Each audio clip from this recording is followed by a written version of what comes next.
तुमच्या हृदयाच्या रक्तवाहिन्या पुरेपूर डॅमेज करणारा एकच एजंट असा म्हटला जातो आयुर्वेदाकडनं, तो म्हणजे तुमचा स्ट्रेस.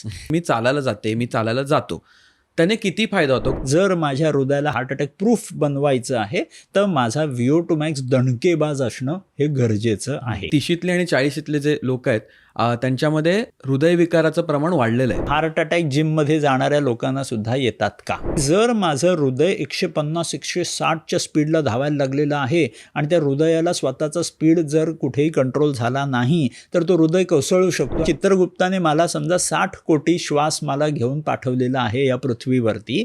आता हे 60 कोटी श्वास मी 60 वर्षात संपवायचे का 100 वर्षात संपवायचे? दिस डिपेंड्स ऑन मी. बरोबर. आपण बऱ्याच वेळेस प्रॉब्लेमकडे कॉन्सन्ट्रेट करत बसतो, म्हणून भीती आपण निर्माण करतो. उत्तरांकडे कॉन्सन्ट्रेट केलं की माझा प्रॉब्लेम संपला. Right. जर मी प्रॉब्लेमकडे घाबरून बघण्याचाच मी दृष्टिकोन नाही ठेवलेला असेल तर मी सोल्युशनकडे कधीच पोहोचू शकत नाही.